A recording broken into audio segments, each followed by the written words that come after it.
Hello everyone, मैं हर्षिता आज फिर हाजिर हूँ आपके चैप्टर नंबर 10 लेकर पर्यावरण प्रदूषणम। पर्यावरण प्रदूषण यानी कि पर्यावरण किस प्रकार से प्रदूषित होता है, ये एक निबंध है कि पर्यावरण को प्रदूषित करने के कारण कौन कौन से हैं, कितने प्रकार का प्रदूषण होता है, किस तरह से हम इसको सही कर सकते हैं, ये सब कुछ इस चैप्टर के अंदर है। स्टार्ट करते हैं हम अपना चैप्टर पढ़ना। सम्प्रति अस्मिन् विश्वे मानवसभ्यतायाः समक्षं पर्यावरणप्रदूषणं मुख्या समस्या वर्तते। सम्प्रति यानी कि इस समय, अस्मिन् विश्वे इस विश्व में, इस संसार में, मानव सभ्यतायाः समक्षम यानी कि मानव सभ्यता के समक्ष यानी सामने, अभी इस वक्त इस संसार में मानव सभ्यता के सामने पर्यावरण प्रदूषणम मुख्या समस्या वर्तते। पर्यावरण प्रदूषण है वो एक बहुत बड़ी समस्या है या प्रमुख समस्या है। मानवं परितः यत् जलं पृथ्वी प्रकाशः वायु च विद्यते तत्सर्वं मिलित्वा पर्यावरणं कथ्यते। मानवं परित यानी हम मानवों के चारों ओर, यत यानी जो भी, जल, पृथ्वी, आकाश, प्रकाश, वायु, जो कुछ भी विद्यमान है वो सब मिलकर क्या बनाते हैं, पर्यावरण बनाते हैं। यानी कि इन सबको मिलकर क्या कहते हैं, पर्यावरण कहते हैं। हम मानवों के चारों ओर जो भी जल, पृथ्वी, प्रकाश, वायु जो भी विद्यमान है वो सभी मिलकर पर्यावरण कहलाते हैं। परि प्लस आवरणम इति पर्यावरणम यानी परि यानी हमारे चारों ओर, आवरण यानी कि जो आवरण है तो वो होता है पर्यावरण। इदानीं यथा समयं वृष्टिः न भवति, आतपः प्रचंडतरः भवति, शीत प्रकोपः च अधिकः भवति। इदानीं यानी इस समय, यथा समयं वृष्टिः न भवति यानी कि बहुत समय तक बरसात नहीं होती। आतपः प्रचंडतरः भवति, आतप यानी होता है धूप, धूप बहुत तेज होती है। शीत प्रकोपः च अधिकः भवति और ठंड भी, सर्दी भी बहुत अधिक होती है। संपूर्णे विश्वे ऋतुचक्रस्य अनिश्चितता स्थितिः अस्ति। और संपूर्ण विश्व में, संपूर्ण संसार में इस ऋतु चक्र की यानी कि जो मौसम का बदलाव होता है, जो अलग अलग मौसम आते हैं तो वो ऋतु चक्र की अनिश्चित स्थिति हो गई है। यानी कि अब ये फिक्स नहीं है कि कब कौन सा मौसम आ सकता है, कब बारिश आ सकती है, कब तेज धूप होती है। तो ऋतु का जो एक चक्र होता है वो अनिश्चित हो गया है। अतिवृष्टिः, अनावृष्टिः, हिमपातः, भूस्खलनं च दृष्ट्वा वैज्ञानिकाः चिंतिताः सन्ति।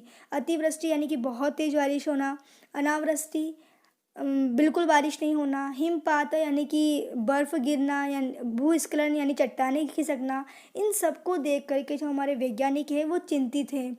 प्रकृतौ एतादृशेन परिवर्तनेन प्राणिनः पीड़िताः सन्ति। और प्रकृति के इस प्रकार के परिवर्तन से हम जो प्राणी हैं वो पीड़ित हो रहे हैं, हम परेशान हो रहे हैं। विपुलम धनम जीवनम नश्यति, और इसकी वजह से हमारा बहुत सारा धन और हमारा जीवन है वो भी नष्ट हो रहा है। प्रदूषणस्य मुख्यतः चत्वारः भेदाः सन्ति।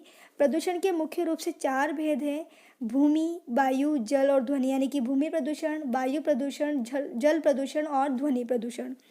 वनानां स्थाने भवनानि, उद्योगाः, यंत्रशालाः, नूतनमार्गाः च निर्मीयन्ते। वनानां स्थाने यानी कि जहाँ जंगल थे उन वनों के स्थान पर आज भवन, उद्योग, यंत्रशालाएँ और नए नए रास्ते बन गए हैं। आधुनिकानां परमाण्वस्त्र, रासायनिकास्त्र आदीनां परीक्षणेन अपि धरा प्रदूषिता भवति। और आजकल हम जो परमाणु अस्त्र शस्त्रों का, रासायनिक अस्त्रों का, इनका जो परीक्षण करते हैं, इनको जब चेक करते हैं तो उसकी वजह से भी हमारी जो धरती है वो प्रदूषित हो रही है। उद्योगेभ्यः वाहनेभ्यः च उत्सर्जितेन धूमेन वायु प्रदूषितः भवति। उद्योगों और वाहनों से जो जो विषैला धुआं निकलता है उससे वायु प्रदूषित हो रही है। नदीषु विषाक्तानाम अपशिष्टानाम क्षेपणेन च जलो प्रदूषणं भवति।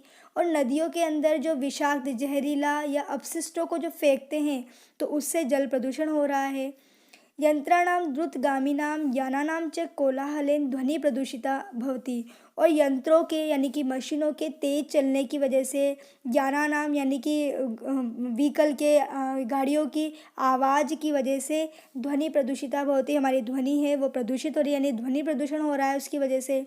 प्रदूषणेन जनाः उदररोगेण, श्वासरोगेण, ज्वरेण च पीड़िता भवति। और इन सब प्रदूषणों की वजह से जो जनाः यानी मनुष्य हैं वो उदर रोगेण यानी कि पेट के रोग से, पेट की बीमारियों से, श्वास रोगेण च श्वास रोग से यानी अस्थमैटिक भी हो रहे हैं, ज्वरेण च और बुखार से भी पीड़िताः भवन्ति, बीमार हो रहे हैं। एतासां समस्यानां, इन सभी समस्याओं के समाधान के लिए सर्वत्र वृक्षः रोपणीयः, हमें सभी जगह क्या लगाने चाहिए? वृक्ष लगाने चाहिए। उर्वरकाणां प्रयोगः न्यूनः कर्तव्यः, उर्वरकों का प्रयोग हमें कम से कम करना चाहिए।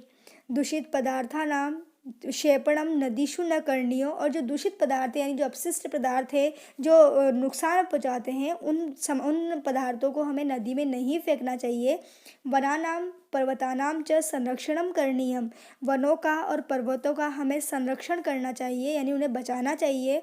एते उपाय है पर्यावरणम सुरक्षितम भविष्यति, और अगर हम ये सब उपाय करेंगे तो हम अपने पर्यावरण को सुरक्षित कर सकेंगे। संयुक्त राष्ट्र संघेन विश्व स्वास्थ्य संगठन च पर्यावरण रक्षणार्थं प्रतिवर्षं पर्यावरण दिवसः आयोज्यते। संयुक्त राष्ट्र संघ और विश्व स्वास्थ्य संगठन पर्यावरण की रक्षा के लिए प्रतिवर्ष यानी हर साल पर्यावरण दिवस जो हम 5 जून को मनाते हैं उसका आयोजन करते हैं। अस्माकं देशे अपि, हमारे देश में भी पर्यावरण प्रदूषण निवारणार्थ सर्वकारेण स्वच्छ भारतम गंगा नद्याः स्वच्छता अभियानं च चाल्यते, और अस्माकं देशे अपि, हमारे देश में भी पर्यावरण प्रदूषण के निवारण के लिए यानी कि पर्यावरण प्रदूषण को कम करने के लिए सरकार के द्वारा स्वच्छ भारतम यानी स्वच्छ भारत में गंगा नदी की स्वच्छता का अभियान चल रहे हैं। ऐते हैं सत प्रयासे, और इन सभी अच्छे प्रयासों के द्वारा पर्यावरणे संतुलनम भविष्यति, पर्यावरण में संतुलन होगा।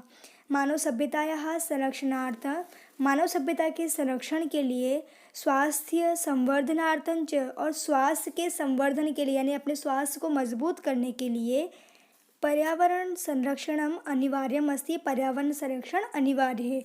यानी कि हम सब ये प्रयास करेंगे जिससे पर्यावरण शुद्ध हो, पर्यावरण में संतुलन हो, तो हम सब मानव सभ्यता के संरक्षण के लिए, हम मानव सभ्यताओं को बचाने के लिए, स्वास्थ्य के संवर्धन के लिए, स्वास्थ्य को बचाने के लिए पर्यावरण संरक्षण करना अनिवार्य है। तदेव इदम वचनम सम्यक भविष्यति, तदेव यानी तभी, इदम वचनम ये वचन, सम्यक भविष्यति ये जो वचन है ये सही होंगे। क्या सही होंगे? कि सर्वे भवन्तु सुखिनः, सर्वे सन्तु निरामयः, सर्वे भद्राणि पश्यन्तु मा कश्चित् दुःखभाग् भवेत्। सर्वे यानी सभी, भवन्तु सुखिनः सुखी हो, सर्वे भवन्तु सुखिनः यानी सभी सुखी रहे, सर्वे सन्तु निरामय सभी निरोग रहे, निरामय यानी निरोगी, सभी निरोग रहें, सर्वे भद्राणि पश्यन्तु सभी कल्याण को देखें, माँ कश्चित् दुख भाग भवेद और कोई भी दुख का भागी ना हो, यानी कि सभी सुखी रहें, सभी निरोगी रहें, सभी कल्याण को देखें और कोई भी दुख का भागी नहीं हो, यानी कि कोई भी व्यक्ति इस धरती पर दुखी ना रहे। तो ये वचन तभी सार्थक होंगे जब हम पर्यावरण का संरक्षण करेंगे, हम अपने पर्यावरण को बचाएंगे, तभी यह सार्थक